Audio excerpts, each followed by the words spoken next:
بسم اللہ الرحمن الرحیم۔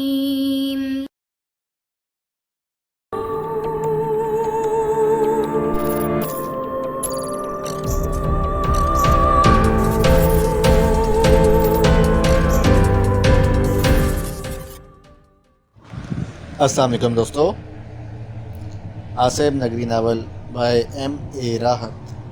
اگر آپ نے ابھی تک ہمارے چینل جاسوسی دنیا کو سبسکرائب نہیں کیا تو سبسکرائب کریں اور بیل آئیکن پر کلک کیجیے۔ دل تو پھڑ پھڑا رہا تھا کہ ان سے ان کی مالی ضرورت پوچھوں، لیکن میں ایسا نہیں کر سکتا تھا۔ سب کو خدا حافظ کہا، ارجمند کو پیار بھری نگاہوں سے دیکھا اور ان کے گھر سے نکل آیا۔ آخر کار دعوت نامے چھپ گئے، دن کا تعین ہو گیا۔ اس دوران ظاہر حسین نے میرے لیے گاڑی کا بندوبست کر دیا، بہت ہی اعلیٰ درجے کی لینڈ کروزر جو انتہائی قیمتی تھی۔ جب میں لینڈ کروزر لے کر گھر میں داخل ہوا تو ہیرا، سلطانہ اور دانیہ خوشی سے چیخ پڑی۔ لینڈ کروزر دیکھنے سے تعلق رکھتی تھی، میرے لیے ان لوگوں سے بڑھ کر اور کون ہو سکتا تھا۔ سرفراز بھائی معمول کے مطابق تائی کے گھر میں تھے، بس تھوڑی بہت دیر کے لیے آ جاتے تھے۔ انہوں نے کسی قسم کی پردہ پوشی نہیں کی تھی، بلکہ علل اعلان تائی کے آغوش میں جا بیٹھے تھے۔ تائی ابو بھی صورتحال کا جائزہ لے رہے تھے، لیکن انہوں نے اپنی زبان سے ابھی تک کچھ نہیں کہا تھا۔ تائی ابو بھی صورتحال کا جائزہ لے رہے تھے۔ بہرحال لینڈ کروزر میں سب سے پہلے میں تائی ابو، ماما، سلطانہ، ہیرا اور دانیہ کو لے کر کیسر خان کے ساتھ باہر نکلا اور آدھے سے زیادہ لاہور کی سیر کر ڈالی۔ باہر ہی کھانا وغیرہ کھایا۔ لڑکیاں بہت خوش تھیں۔ پہلے بھی میں انہیں پیشکش کر چکا تھا کہ جب دل چاہے پروگرام بنا لیا کریں، لیکن ابھی تک کوئی ایسا پروگرام نہیں بن سکا تھا۔ ہماری مصروفیات ہی بہت زیادہ ہو گئی تھیں۔ خاصی رات گئے ہم لوگ واپس آئے اور اس رات میں اپنے آگے کے منصوبے کے بارے میں سوچتا رہا۔ دوسرے دن میں نے اپنے کام کا آغاز کر دیا۔ صبح ہی صبح کیسر خان کو لے کر نکلا۔ پہلے شیخو پورہ پہنچا، پھپھا جان اور پھپھی جان کو کاٹ دیا۔ ان سے تھوڑی دیر باتیں کرنے کے بعد ساہیوال جا پہنچا۔ وہاں بڑے احترام کے ساتھ میں نے کارڈ پیش کیا اور طے کر لیا کہ کس وقت لینڈ کروزر ان لوگوں کو لینے کے لیے آئے گی اور یہ لوگ تیار ہو کر براہ راست ہوٹل میں پہنچیں گے۔ پسماندہ ذہنیت کا حامل کوئی بھی نہیں تھا، اچھے خاندان سے تعلق تھا۔ وقت بے شک کچھ تبدیلیاں پیدا کر دیتا ہے، لیکن انسان کی فطرت سے اس کی تمکنت نہیں جاتی۔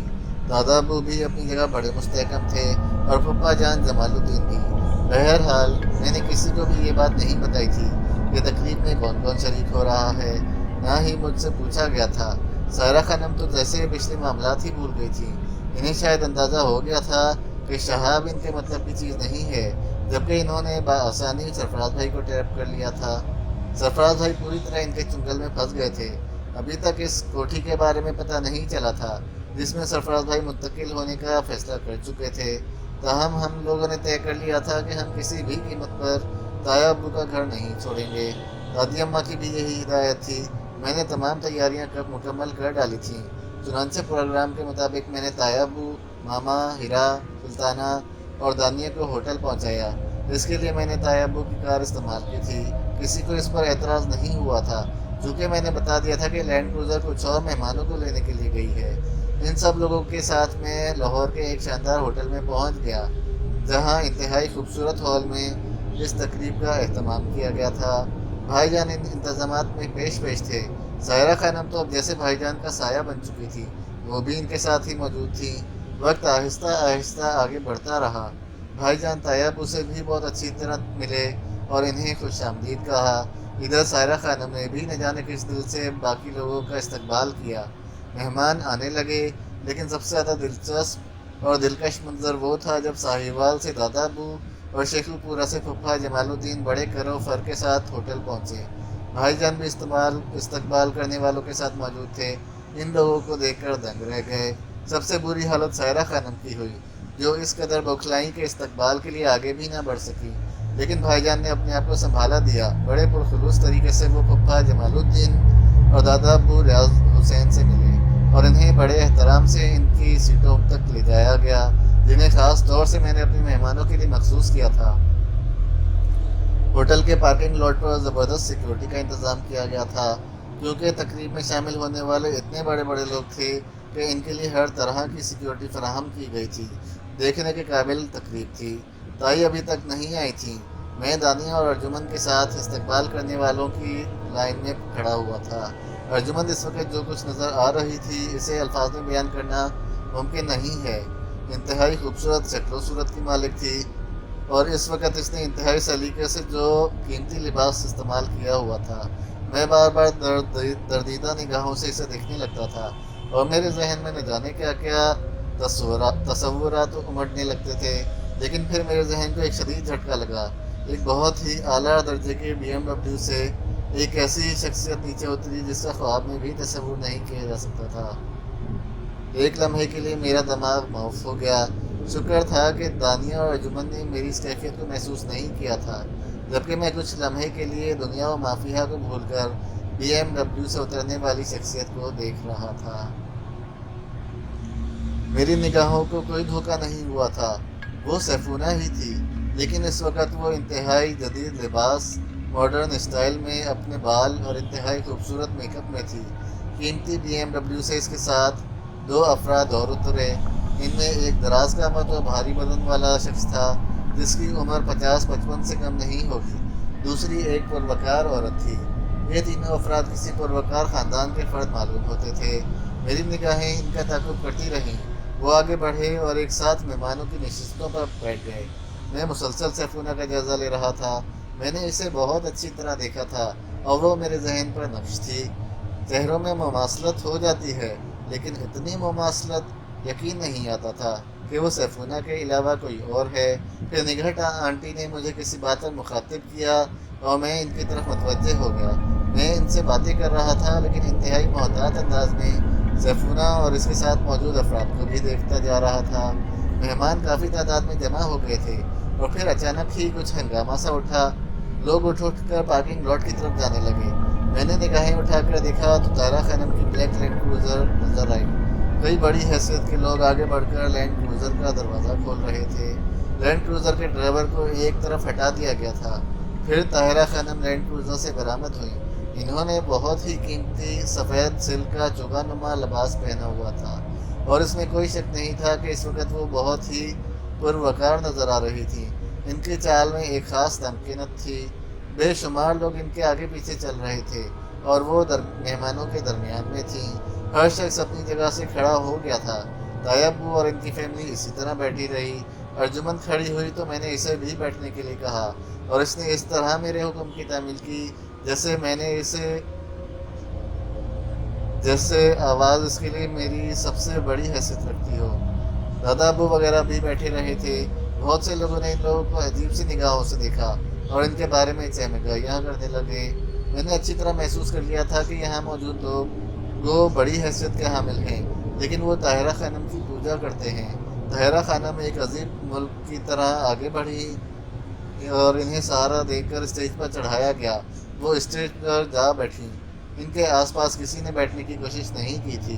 جب تمام مہمان آ گئے، ایک شخص نے ڈائس پر آ کر کہا، معزز خواتین و حضرات، یہ تقریب ہمارے ملک کی ایک عظیم شخصیت طاہرہ خانم نے اپنے بھتیجوں کی پاکستان آمد کے سلسلے میں منعقد کی ہے۔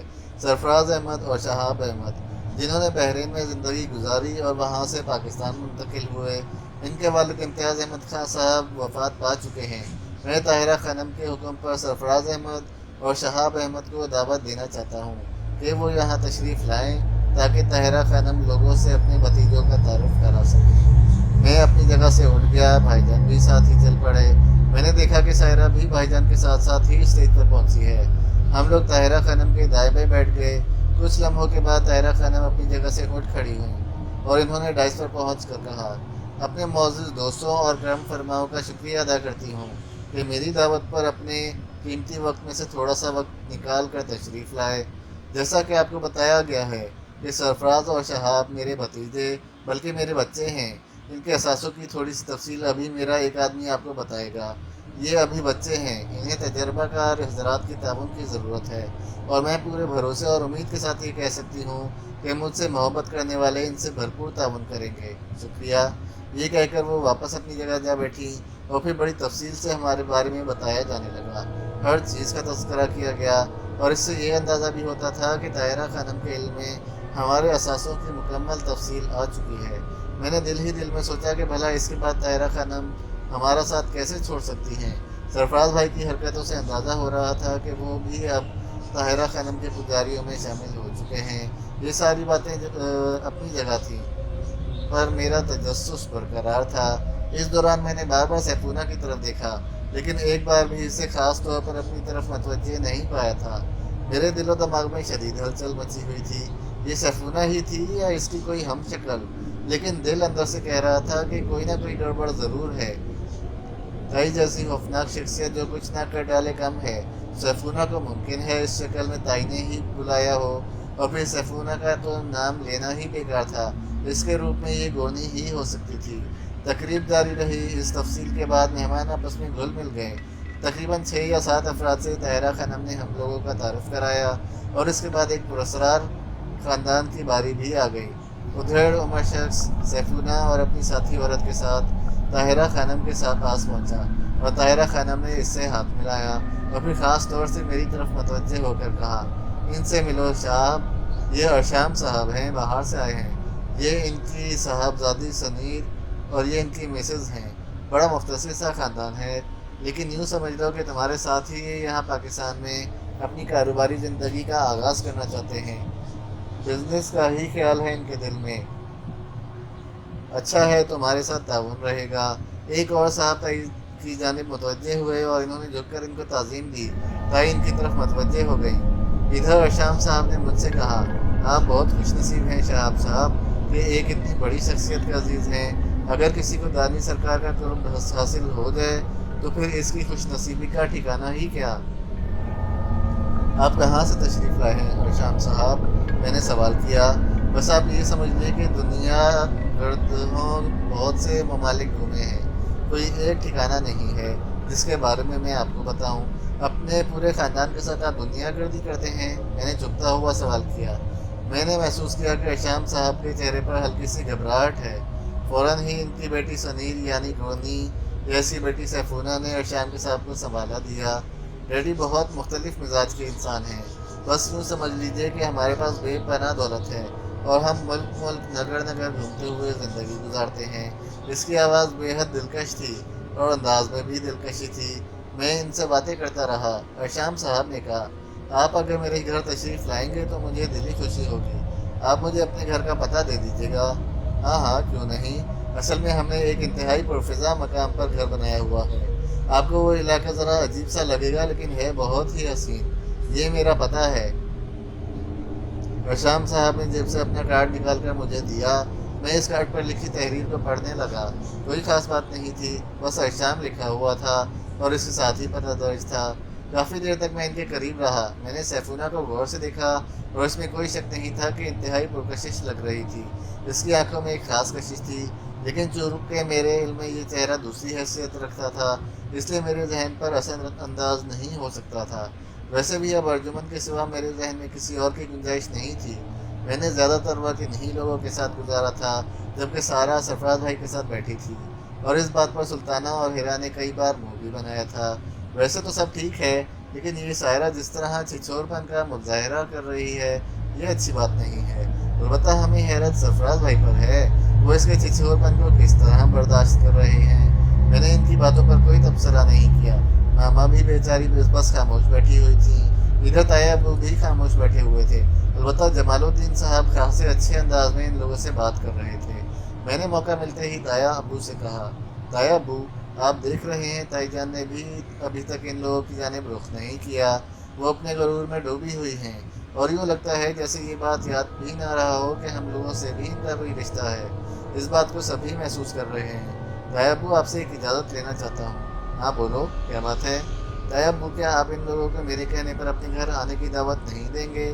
میں نے سوال کیا، اور تایا ابو ایک لمحے کے لیے سوچ میں ڈوب گئے، پھر بولے، ٹھیک ہے، کس کس کی بات کر رہے ہو؟ جہاں آرا بیگم، پھپھا جمال الدین، دادا ابو اور ان کے ساتھ تینوں خواتین۔ میں ان سے بات کرتا ہوں، تایا ابو نے کہا۔ پھر میرے سامنے ہی سب سے پہلے دادا ابو کے پاس جا کر بولے، ریاض حسین صاحب، کیا آپ کچھ دن کے لیے غریب خانے کو رونق بخشیں گے؟ دادا ابو نے چونک کر ممتاز احمد خان صاحب کو دیکھا اور بولے، حرج تو کوئی نہیں ہے، لیکن بس یہ دونوں بچیاں نوکری کرتی ہیں۔ نہیں دادا ابو، انہیں چھٹی دلوا دی جائے گی، کوئی بہت بڑے نقصان کی بات نہیں ہے۔ میری آرزو ہے کہ آپ تایا ابو کی یہ دعوت قبول کریں۔ دادا ابو نے ایک ٹھنڈی سانس لی اور بولے، ٹھیک ہے، اگر ممتاز احمد خان صاحب ہمیں اپنے گھر میں کچھ وقت کے لیے پسند کریں تو ہمیں کوئی اعتراض نہیں ہے۔ بے حد شکریہ دادا ابو۔ یہی الفاظ تایا ابو نے جمال الدین صاحب سے کہے۔ جمال الدین ذرا تیکھے آدمی تھے، کہنے لگے، سوچ لیجئے ممتاز احمد، کہیں کچھ لوگوں سے آپ کے تعلقات کشیدہ نہ ہو جائیں۔ ہم تو راندہ درگاہ ہیں، جہاں جاتے ہیں لوگوں کو نقصان ہی پہنچاتے ہیں۔ آپ میری دعوت قبول کیجئے، مجھے خوشی ہوگی۔ ہم تو آپ کی خوشی میں خوش ہیں، کیوں جہارا بیگم؟ پھوپھی جان نے بھی گردن جھکا دی تھی، ان کی آنکھوں میں آنسو ڈبڈبا آئے تھے۔ بہرحال یہ اجازت میرے لیے انتہائی خوشگوار حیثیت رکھتی تھی۔ میں نے ماما اور دانیہ کو بتایا تو وہ دونوں بھی خوش ہو گئیں۔ ہیرا و سلطانہ تو پہلے ہی خوشی سے اچھل رہی تھی اور وہ ارجمند اور نگہت آرا بیگم کے ارد گرد منڈلانے لگی تھیں۔ بہرحال اس کے بعد ڈنر شروع ہوا۔ تائی جان نے جو کچھ بھی کیا تھا وہ اپنی شایان شان کیا تھا۔ اخراجات کے بارے میں مجھے علم نہیں تھا کہ انہوں نے خود اٹھائے تھے یا بھائی جان ہی خرچ کر رہے تھے، لیکن کسی غرور کی بات نہیں کر رہا۔ ہمارے لیے یہ اخراجات کوئی حیثیت نہیں رکھتے تھے۔ بھائی جان ہمارے ساتھ نہیں آئے تھے، وہ اس تقریب کے اختتامی امور میں مصروف تھے۔ ہیرا اور سلطانہ تو خوشی سے دیوانی ہوئی جا رہی تھی۔ معصوم سی لڑکیاں تھیں، اپنے گھر میں آ جانے والے اتنے سارے مہمانوں کی خوشی ان سے برداشت نہیں ہو پا رہی تھی۔ کھانا وغیرہ تو کھا کر رہے تھے، چائے کی فرمائش ہوئی اور ساری کی ساری لڑکیاں کچن کی جانب مڑ گئیں۔ ان کا اپنا گروپ بن گیا تھا۔ ہیرا، سلطانہ، دانیہ، ارجمند سب کی سب ایک دوسرے سے لمحوں میں گھل مل گئی تھی۔ ارجمند کا چہرہ بھی خوشی سے گلنار ہو رہا تھا۔